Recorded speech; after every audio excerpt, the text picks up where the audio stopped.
On est dans une période un peu particulière, paraît-il,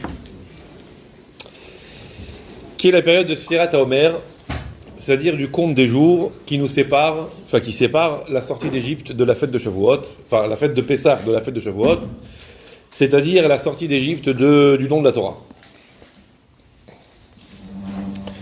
C'est une mitzvah de compter les jours, comme des taulards. Ouais. Ça me rappelle une histoire. Une fois, il y a une dame qui disait à sa copine, oh, moi, j'ai une chance, j'ai un mari en or. Tout à fait, t'as de la chance, moi, le mien, il est en tôle. Alors... Bon, bref. Alors, c'est donc une période pendant laquelle on compte les jours, parce qu'on est censé se préparer à Matan Torah. Bon, jusque-là, c'est gentil, compte les jours, ça va. C'est une mitzvah qui coûte pas très cher. C'est pas compliqué, ça prend à peu près une demi-minute tous les soirs, ça va, c'est pas tellement extraordinaire, c'est pas une mitzvah autour de laquelle il y aurait des raisons de faire tout un pataquès. Et pourtant, c'est quand même une mitzvah à laquelle on attache beaucoup d'importance, parce que au-delà du simple compte des jours, c'est comme en français, il y a, la notion de compte, c'est la notion de calcul, et en même temps, la notion de compte, c'est rendre des comptes. Parce qu'en fait, la période de Sfirat HaOmer, c'est pas seulement de compter les jours, parce qu'on est très impatient que Dieu nous donne la Torah, ou qu'il nous redonne la Torah, c'est-à-dire en fait qu'il nous redonne des nouveaux moyens, des nouvelles possibilités, des nouveaux éclaircissements, que Dieu nous ouvre la tête, dans le sens spirituel du terme, bien évidemment, que Dieu nous ouvre l'esprit, que Dieu nous donne des nouvelles possibilités, des nouvelles kochot, des nouvelles disponibilités pour étudier encore mieux. Bezrat Hashem. Donc on est pressé, c'est normal, on compte les jours comme des gens qui attendent un cadeau. C'est normal qu'on compte les jours. Mais les maîtres de la Chassidoute, sur la base évidemment des livres kabbalistiques bien connus, expliquent que ça ne s'arrête pas là. On a vu, pour ceux qui sont habitués à nos études depuis quelque temps maintenant, peut-être d'Hachem, que ce n'est évidemment pas un hasard. D'abord, s'il y avait du hasard, on le saurait. Ce n'est évidemment pas un hasard que la période du Homer dure 49 jours. Alors, vous allez me dire, c'est factuel. C'est factuel, on est sorti d'Égypte, et 50 jours après, Dieu a donné la Torah. Factuel, voilà. Donc, voilà, c'est une réalité historique. Non, mais le bon Dieu, il n'est pas là que pour faire l'histoire. Il est là surtout pour amener un monde à une dimension spirituelle très élevée dont nous avons terriblement besoin et qu'il faut réclamer à Kadosh Baruch Hu, parce que personnellement je pense qu'il y en a marre. Et je ne suis pas le seul à le penser. Et il faut que Mashiach arrive. Et d'ailleurs, l'Echaïm, Mashiach est là.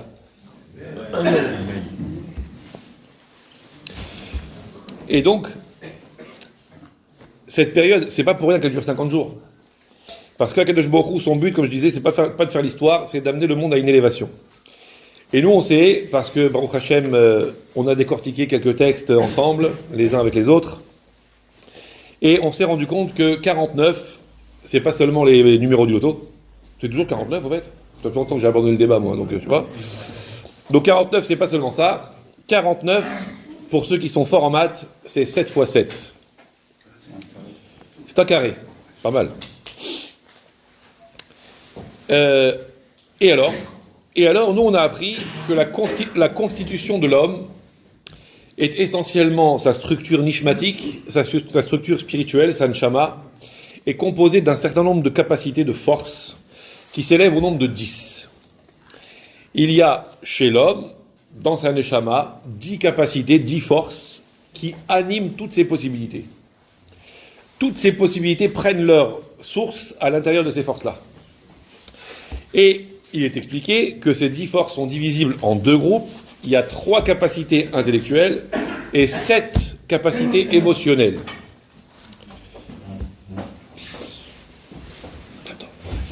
Et 7 capacités émotionnelles.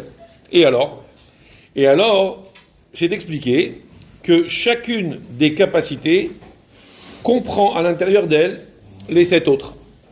C'est-à-dire qu'en fait, les 7 capacités émotionnelles sont des compartiments qui contiennent des dimensions dans lesquelles il y a les 7 autres. Donc ça veut dire que chaque émotion, chaque capacité émotionnelle, chaque sentiment, chaque dimension intérieure, interne, contient en réalité une infinité de possibilités de composition possibles. Vous comprenez? Par exemple, on est deux personnes, on discute, il y en a un qui est très comme ci, l'autre qui est très comme ça, c'est pas pour ça que on ne pourra pas trouver un terrain d'entente. L'autre, il va mettre un peu de lui dans son raisonnement, l'autre, il va mettre un peu de lui dans son raisonnement, et à la fin, on va générer une nouvelle dimension qui est la fusion des deux opinions. Donc on a toujours la possibilité à l'intérieur de soi de contenir l'opinion de quelqu'un d'autre. Et on peut composer comme ça. Et donc les maîtres de la Chassidoute expliquent que c'est comme ça. Les 7 midot, les 7 capacités émotionnelles sont composées des 7 autres. Ce qui veut dire qu'à la fin, si mon calcul est exact, mais on pourra demander à Bertrand Renard s'il en pense, si vous vous rappelez de lui. C'est donc, non pas 7 puissance 7, c'est donc 7 fois 7. Et 7 fois 7, 49. Ça marche? C'est pour ça qu'il y a 49 jours, puisque chacune des journées du Homer, nous on sait très bien que le jour en hébreu, c'est pas que le jour, Yom, c'est pas que le jour qui se lève. D'ailleurs, on est en Yard, donc c'est pas que le jour. Yom, c'est un éclairage, c'est une lumière. C'est une dimension spirituelle qui se dévoile dans la réalité. Quand on dit qu'Akadosh Baruch Hu a créé le monde en 7 jours ou en 6 jours, Yom Ehad, Yom Sheni, chaque jour c'était une nouvelle dimension, un nouvel éclairage, une nouvelle lumière que Dieu envoie dans le monde. C'est ça Yom. Et comme par hasard, Akadosh Baruch Hu a créé le monde en 7 jours. Parce que la création du monde est basée justement sur ces midotes que Dieu lui-même a utilisées pour rentrer en contact avec le monde. Et donc pour pouvoir accéder à Matan Torah, il faut faire le ménage, il faut nettoyer, puisque en Égypte, on a accumulé toutes sortes d'impuretés, on a accumulé toutes sortes de saletés, on a fréquenté des gens peu fréquentables, par la force des choses, et comme dit le proverbe, dis-moi qui tu fréquentes, je te dirai qui tu es, comme on a vu dans le Pirkei Avot hier, que Shachenra, un mauvais voisin, c'est une des dimensions qu'il faut éviter le plus possible. Donc du coup, par la force des choses, on était en Égypte, c'est pas possible, on va dire, d'être dans le giron de quelqu'un sans être de temps en temps éclaboussé par ses lourdeurs. Donc du coup, en Égypte, on a engrangé des choses qu'il fallait pas. Et donc il faut faire un petit décrassage pour pouvoir accéder à Matan Torah. Ne montera pas sur la montagne de Dieu qui veut. On l'a dit ce matin. Mi ya'ale behar Hashem ou mi yakum bimkom kocho. Qui peut avoir la prétention de monter sur la montagne d'Hachem et en plus d'y rester, de pouvoir être là-bas à proximité d'Akadosh Baruch Hu.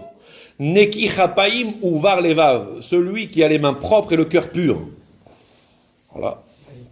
La sélection est rude. Compliqué. Et donc, il faut faire un travail. Et donc, c'est ce qu'on fait. 49 jours, 49 midot. Tous les jours, on travaille une nouvelle mida. Tous les jours, un nouvel éclairage. Puisque on était, comme vous le savez, en Égypte au 49e degré d'impureté. Et il fallait accéder au 49e niveau de sainteté. Donc il fallait du travail. Maintenant, on va reposer la question qu'on a déjà posée par le passé, et les hypermnésiques vont s'en souvenir, c'est sûr. Excusez-moi, on parle de mathématiques depuis tout à l'heure. Moi, personnellement, je m'en fous, je suis un littéraire. Mais bon, pour faire plaisir, on parle des mathématiques depuis tout à l'heure. Excusez-moi, mais si vous avez un immeuble, vous vous trouvez au 49e sous-sol, et vous devez monter au 49e étage, combien d'étapes vous devez parcourir? 98. Le temps de monter au 0, et ensuite il faut monter au plus 49. Donc normalement, si on était au 49e degré d'impureté, et qu'il faut monter au 49e degré de sainteté, il aurait fallu 98 jours du Homer. C'est-à-dire qu'à la fin, on aurait eu tous une tête comme ça, parce qu'on ne peut pas se couper les cheveux, c'est la galère. À la fin, on aurait tous été des Bob Marley. Moi, vraiment, j'ai rien contre le reggae. On en a parlé au cours hier soir. Il n'y a pas de problème, ils sont très proches des juifs, en plus les rastas, donc il n'y a pas de problème avec ça. Oui. Croyez-moi. Après, on verra après. J'adore. Alors. Ok. Donc, heureusement que c'est pas 80. Mais la question, elle existe quand même, non? Alors, l'exemple qu'on donne à chaque fois qu'on explique ça, c'est un exemple de la vaisselle. Vous vous rappelez l'exemple de la vaisselle ou pas? La vaisselle. Vous aviez 49 personnes à table, et ils ont sali 49 verres. Ok? Chacun avec son mashké, l'autre avec son anisette, l'autre avec sa bourra, l'autre avec sa truc, l'autre avec son arak. Chacun, les 49 verres sont sales maintenant. Et moi, j'ai besoin de ces 49 verres, c'était vendredi soir, donc j'ai besoin de ces 49 verres pour Shabbat midi. Donc il faut que ces 49 verres qui sont sales se transforment en 49 verres propres. À raison de 10 secondes par verre, combien de fois 10 secondes dois-je utiliser pour faire que ces verres sales deviennent propres?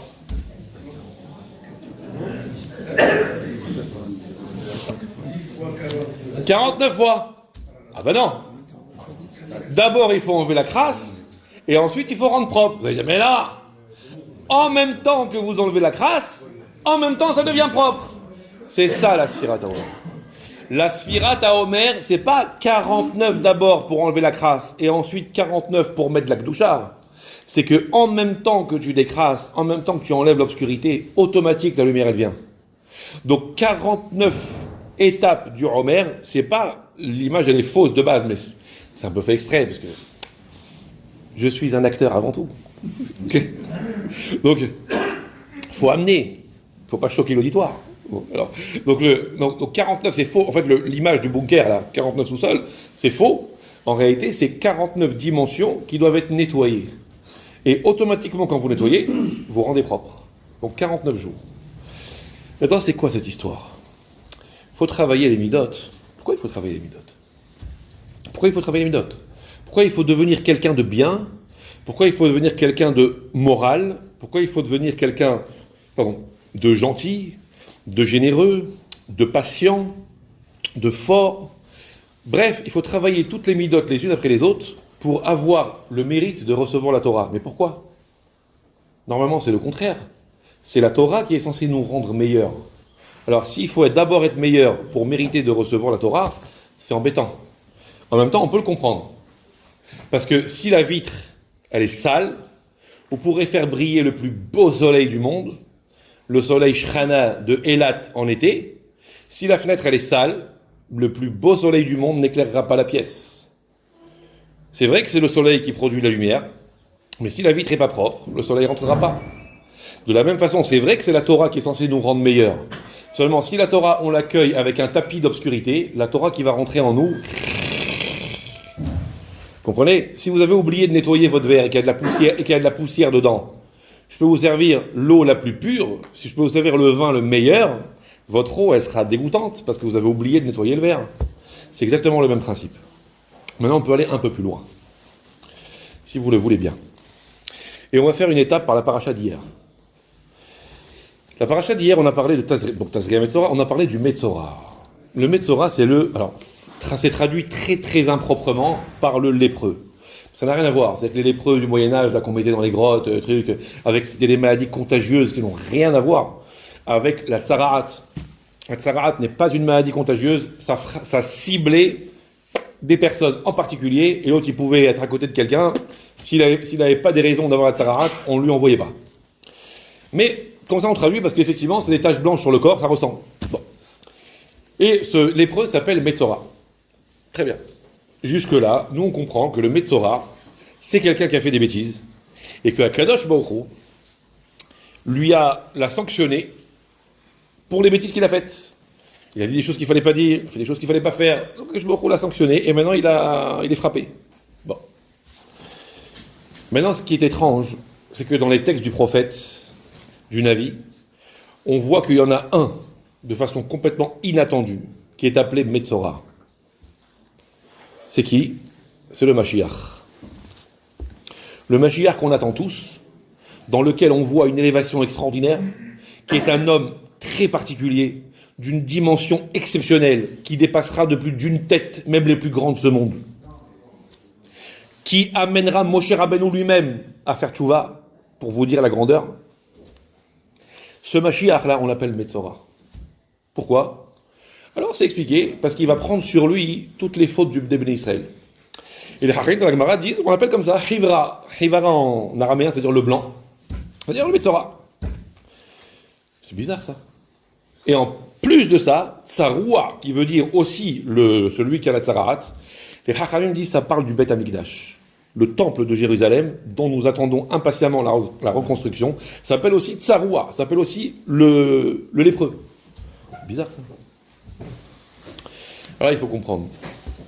quelque chose d'important. C'est quoi la sanction divine? La sanction divine, c'est un exercice de ce qu'on appelle en hébreu midat ad-din. À un moment donné, il faut rendre la justice. À un moment donné. Quand il y a quelque chose de tordu, il faut le redresser. Quand il y a quelque chose qui est mal fait, il faut le remettre droit. Quand quelqu'un a fait une très très grave transgression à la loi, quand quelqu'un a mis en danger la vie d'autrui, quand quelqu'un n'a pas tenu compte de l'intégrité de quelqu'un, qu'elle soit physique ou morale, ça mérite une sanction, non? À un moment donné, on n'est pas tous à la vitesse des ministères de la justice des pays européens qui sont à la rame, voire pour pas dire à la ramasse. Et à un moment donné, la justice doit s'appliquer. C'est pas genre, t'attrapes un mec qui a violenté 10 filles et qui a fait du mal à 20 enfants, tu lui fais une petite tape sur l'épaule, sur la joue en disant tu recommences pas, on te fait un rappel à la loi. C'est pas ça la justice. La justice, c'est quelque chose de sérieux. Donc à un moment donné, elle s'applique. Et donc Akadosh Baruch Hu exerce ce qu'on appelle midat ad-din, et ça s'illustre par ce qu'on appelle nous une sanction. Mais en réalité, on sait très bien que Dieu, c'est chesed absolu. Akadosh Baruch Hu, c'est la bonté. Je ne veux pas dire par définition, parce qu'on ne peut pas se permettre de définir Akadosh Baruch Hu. Mais Dieu, c'est la bonté de base, la bonté élémentaire. Alors comment on peut lui attribuer le fait de la justice implacable qui va faire du mal, chas v'shalom, et que nous on va voir comme du mal? En réalité, c'est quoi midat ad-din? L'attribut de justice, c'est ce qu'on appelle, en d'autres termes, ce qu'on appelle gvura. Gvura, ça veut dire la puissance, la force. En réalité, la midat ad-din, c'est un chesed tellement violent, tellement puissant, que tout le monde n'est pas capable de le recevoir. Comprenez? Imaginez l'exemple qu'on donne à chaque fois. Quelqu'un me demande un verre d'eau. Tu peux me servir un verre d'eau? Avec plaisir. Et donc je lui sers un verre d'eau. Imaginez, il me demande un verre d'eau, mais moi je suis tellement généreux. C'est bien connu. Tellement généreux que je lui dis, pourquoi le pauvre? Pourquoi je vais lui servir un verre d'eau à partir d'une bouteille de cristalline? Ce que je vais faire, je vais chercher mon Karcher. Comme ça, je vais lui servir bien plus encore que ce qu'il me demande. Il prend dans son verre en cristal, et moi je lui envoie le Karcher. Comme ça, au lieu d'un débit de 1,5 centilitre par minute, je vais lui envoyer 20 litres par seconde. C'est de la générosité, non? Qui peut faire plus généreux que ça? Qu'est-ce qui va se passer? Son verre, il va lui exploser entre les doigts, et il va prendre des morceaux de verre dans la figure. C'est ça, le chesed tellement puissant, tellement je suis généreux, que l'autre en face, il faut qu'il prenne ses dispositions. Il faut qu'il ait un verre blindé et qu'il ait un scaphandre adapté pour ne pas prendre les dégâts collatéraux que va causer ma générosité énorme. Avec Akadosh Baruch Hu, la même chose. Dieu, il donne. Plus quelqu'un est dans le besoin, moins il peut se suffire à lui-même, plus il a besoin d'assistance. Quelqu'un est tellement loin d'Akadosh Baruch Hu que Dieu va vouloir aller le chercher. Quelqu'un a fait des choses tellement mal, tellement graves, qu'Akadosh Baruch Hu va vouloir le récupérer. Dans une fratrie, chas v'shalom, quand tous les enfants tournent bien, que Dieu préserve et qu'il y en a un, ou quand tous les enfants sont en bonne santé et qu'il y en a un, on va davantage encore s'occuper de lui, on va davantage encore essayer d'être plus proche de lui, de faire en sorte qu'il progresse, de faire en sorte qu'il avance, de faire en sorte qu'il guérisse. Donc évidemment, que la même chose, plus il est loin, plus Dieu va vouloir faire preuve avec lui de chesed, de bienveillance, de bonté. Seulement cette bienveillance, l'autre est tellement loin qu'il n'est pas capable de pouvoir l'encaisser. Et donc du coup, chez lui, ça va se réaliser sous la forme de quelque chose qui est de l'ordre de l'explosion du verre en cristal qui a pris une décharge de Karcher. Et donc ça s'appelle Tzarat. Vous comprenez? C'est pour ça que le Mashiach, qui est celui qui va incarner la royauté divine sur la terre, ça sonne Bessimcha. Alors, absolument. C'est pour ça que le Mashiach qui incarnera la royauté divine sur la terre, qui sera un homme profondément bon, qui sera un homme profond, qui est un homme profondément bon, qui est un homme profondément bienveillant, et qui sera comme Akadosh Baruch Hu, avec le bras tellement long qu'il va aller chercher les Juifs éloignés au bout de la terre, au bout du monde, peut-être même au bout du ciel s'il y en a. Il incarne cette bonté à outrance, infatigable, inépuisable, infinie. Et donc on l'appelle Metzora. Comme le Beth Amikdash, qui est le lieu de la révélation d'Akadosh Baruch Hu, qui est le lieu de la répansion de la lumière divine. Comme ça représente cette dimension tellement élevée, tellement puissante qui va se révéler sur la terre, alors on l'appelle Tsaroua. parce que l'illustration de cette Midat Din, qui est en fait le chesed à outrance d'Akadosh Baruch Hu, s'illustre à travers cette histoire de la paracha. Entre parenthèses, quand on parle de la pluie que Akadosh Baruch Hu fait tomber, on dit Mashiv Ruach ou Morid Hageshem. La pluie, c'est bon, c'est pas bon. Alors après, je parle pas de ceux qui sont, de ceux qui ne pensent qu'aux vacances, ceux qui pensent qu'aux palmiers, je parle pas de ça. C'est sûr que quelqu'un qui avait prévu de passer un beau week-end, je sais pas où, et qui flotte, rassera. Mais de façon générale, on prend un petit peu de hauteur, ok, et on parle pour le bien de la collectivité. La pluie, c'est une bonne chose, c'est du chesed. Quand Akadosh Baruch Hu envoie la pluie, c'est pour le bien de l'humanité. Parce que les ressources, il paraît que les ressources agricoles et les ressources terrestres et les ressources machin et les ressources pétrolières sont déjà épuisées et qu'il va falloir encore augmenter les prix parce qu'il y a une pénurie. Vous savez bien, on connaît la chanson maintenant depuis des années. Vous comprenez ? D'abord on fait la pénurie, après on fait l'augmentation et les gens sont très contents. Au moins il y en a, c'est déjà pas mal, même si on paye 4 € le demi-kilo. Vous apprendrez. Okay. N'inquiétez pas. Ok ? Mais... Donc il faut bien qu'Akadosh Baruch Hu fasse pleuvoir pour augmenter les ressources. Donc c'est du chesed. Dans quel bracha de la Hamida on place la pluie ? Ata gibor le'olam Hashem. Dans la bracha qu'on appelle gvurot. Ata gibor, tu es fort, tu es puissant et tu fais tomber la pluie. Mais je comprends pas, la pluie, c'est de la bonté ou au contraire c'est de la rigueur, c'est de la puissance, c'est de la force ? Parce que ça va avec. C'est ce qu'on est en train d'expliquer. Et c'est dans cette même bracha qu'on parle de la résurrection. Franchement, la résurrection, entre nous, c'est pas un chesed que Akadosh Baruch Hu va nous faire, qui ne rêve pas de pouvoir enlacer de nouveau quelqu'un qui lui a échappé depuis quelque temps. Qui ne rêve pas de ça ? Akadosh Baruch Hu va nous faire un chesed extraordinaire. Et pourtant, ce chesed extraordinaire se trouve dans la bracha de Gvurot, Ata Gibor. Donc, plus le chesed il est puissant, plus le chesed il est incroyable, plus ça s'illustre sous la forme d'une rigueur carrée. Vous comprenez ? Maintenant qu'on a compris ça, on peut comprendre pourquoi il y a besoin de travailler sur soi pour mériter Matan Torah. Le plus grand chesed que Dieu il a fait à l'humanité, c'est de donner la Torah. Et le plus grand chesed qu'il nous a fait à nous, c'est de nous choisir à nous comme vecteurs de la Torah. Certains vont dire, oui, mais on l'a payé assez cher. Alors je vais vous dire. Vous savez, dans la paracha qui vient là, paracha d'Haremot, c'est la paracha de Yom Kippour, comme on le sait. Et on va parler du pardon que le Kohen, quoi la Kohanim, il y en a quelques-uns il paraît, que le Kohen organisait pour le Ham Israël. Très bien. Non, le Kohen il priait d'abord sur le taureau qu'il devait amener pour lui et sa famille, après il devait prier sur le sari, qu'on appelle le bouc, qui avait un beau visage, qu'on appelle Facebook. Il est en perte de vitesse en ce moment, on fait un peu de pub pour que... Voilà. Donc il mettait sa main sur le bouc, et ensuite on envoyait un bouc, le bouc à misère, ouais. On envoyait le bouc dans le désert, pour expier la faute des Bnei Israël. Ce bouc, il était conduit par un homme, qu'on appelle Ishiriti, ouais, qui avait un téléphone sur lui, parce que Iti, téléphone maison, je l'ai connu. Bon. Alors, il y a Hasra, c'est des blagues que les plus jeunes ne peuvent pas connaître, ça, ils ne peuvent pas comprendre. Ok, donc un homme Iti. C'est quoi un homme Iti ? Riti. Ça veut dire un homme, Ret en hébreu, ça veut dire un moment. C'est l'homme du moment, c'est un homme périodique. Voilà, on a besoin de lui maintenant. Très bien. Non. Ok, Iti. Maintenant, ce Ish Iti, c'est un homme. Pourquoi on l'appelle Iti ? Parce que les Hachamim disent que cet homme était le vecteur de toutes les avérotes des Bnei Israël. Il prenait sur lui. Et donc on était garanti que c'était sa dernière mission. Il ne passait pas l'année, cet homme-là. Donc chaque année, il en fallait un nouveau. C'est pour ça qu'on l'appelait Iti. Parce que c'est un homme périodique. Chaque année, il en fallait un nouveau parce qu'il ne passait pas l'année. Il prenait sur lui les fautes des Bnei Israël, il mourait.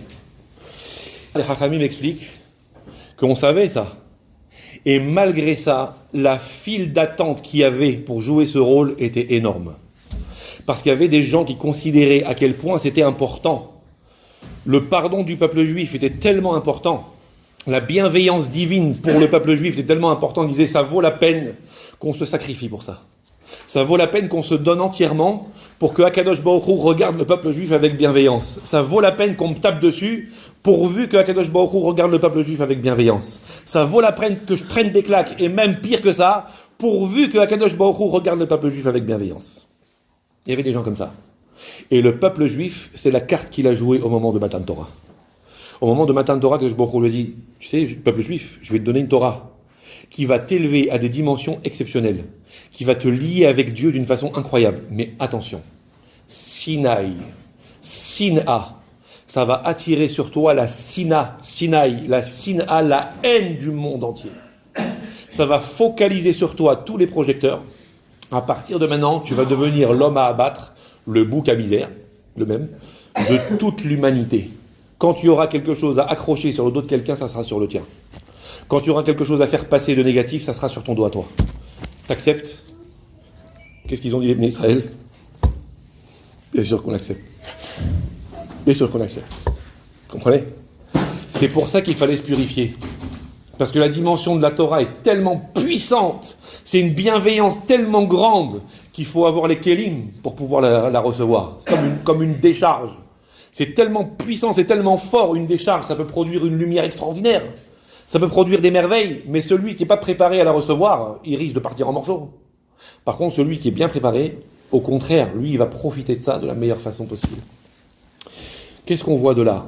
On voit de là que ce qu'on appelle, nous, la rigueur, ce qu'on appelle l'énergie, ce qu'on appelle la puissance, qu'on pourrait souvent opposer au chesed, en réalité, ça provient de la même source. Et quand vous voyez quelqu'un de particulièrement bienveillant, et en même temps particulièrement fort, particulièrement puissant, particulièrement plein d'énergie, particulièrement infatigable, qui est toujours en train de faire une chose, et quand il n'est pas en train de faire une chose, il est en train d'en faire une autre, et quand il n'est pas en train d'en faire une autre, il en fait encore une troisième, et quand il n'est pas en train d'en faire une troisième, il en fait une 20e, une 100e, et que Baruch Hashem, il a toujours quelque chose à faire pour le bien de la collectivité, toujours prêt à rendre service, toujours prêt à donner un coup de pouce, toujours prêt à aider quelqu'un à décoller, toujours prêt à donner ce qu'il a pour que quelqu'un puisse avoir s'il n'a pas. Quand vous voyez cette dimension-là, on est en plein dedans. On est dans la continuité de la paracha de Metzora qui montre que la rigueur, la puissance, le fait d'être fort, le fait d'être carré, le fait d'être déterminé, le fait d'être quelqu'un bourré d'énergie et la bonté, ça va ensemble. On a la paracha de Aharemot qui montre que effectivement être prêt à donner beaucoup pour les autres, c'est la définition même du peuple juif et peut-être aussi du Kohen, puisque c'est de ça qu'on parle. Et enfin la période de Sfirat HaOmer, pendant laquelle justement ce travail est fait de telle sorte à pouvoir s'élever à un tel niveau que la bienveillance divine soit caractérisée par de la bienveillance, parce qu'en fait la toute puissance que Dieu va nous donner à travers Matan Torah va s'articuler autour de ces dimensions-là. Alors le souvenir que nous avons tous de M. Cohen Alav Shalom, qui est un Menachem, c'est pas pour rien, on dit que c'est le nom du Mashiach. Donc bon, c'est écrit dans la Gemara dans Sanhedrin, pour ceux qui veulent aller vérifier. Menachem, c'est celui qui console. C'est le consolateur. On en parle beaucoup dans la Megillat Echa. Menachem, c'est le consolateur. Maintenant, dans la consolation, il y a deux choses. On souhaite Besorot Tovot, Yeshuot, Venehamot. Et il y en a quand ils entendent, non, il ne faut pas dire Nehamot. Pourquoi? Parce que si tu dis Nehamot, des consolations, ça veut dire que si tu dois passer par la consolation, c'est que tu es passé par des choses qu'il ne fallait pas. Mais maintenant qu'on a compris que même les choses qu'il ne fallait pas, c'est aussi de la bienveillance divine que malheureusement nos yeux parfois ne peuvent pas voir. Donc à l'intérieur de la consolation, il y a une double dimension de bien. Il y a la dimension de bien qu'on n'a pas comprise parce qu'elle a été déguisée bizarrement dans un théâtre qu'on comprend pas très bien, pardon. Et ensuite la nechama, que Akadosh Baruch Hu, il vient dans notre oreille nous donner la consolation pour nous expliquer en fait, je vais t'expliquer pourquoi. Et tu vas comprendre. Et c'est pour ça que le Mashiach s'appelle Menachem, parce que c'est celui qui va nous expliquer toutes les zones d'ombre de l'histoire. C'est celui qui va nous faire comprendre que toutes les zones d'obscurité, en fait, c'était des zones lumineuses. Que toutes les zones de Gvura, en fait, c'était des zones de Chesed. Que toutes les fois où Akadosh Baruch Hu exprimait de la Midat ad-Din, en réalité, c'était de la bienveillance. Donc le Menachem, c'est celui qui comprend à l'intérieur de lui cette dimension d'une puissance incroyable qu'on a du mal à suivre tellement il est balèze, et en même temps d'une bienveillance incroyable qui peut s'occuper de tout le monde, même du plus petit individu, le plus insignifiant. Il va toujours être là pour lui donner une parole d'encouragement, pour lui donner quelque chose qu'il possède, parce que lui, il sait qu'il n'a pas et qu'il a besoin, il va lui donner. Alors que cette grandeur d'âme qu'on a tous eu la chance de côtoyer un petit peu, qui s'appelait Monsieur Cohen, et ben que son mérite infini puisse rejaillir d'abord sur sa famille, sur la communauté Be'ezrat Hashem, et que son souvenir soit pour nous justement on va dire cette journée là avec les brachot qu'on a faites et les tfilot, sur la dernière étape à passer avant l'arrivée du vrai Menachem Be'ezrat Hashem, le Mashiach Tzidkenu.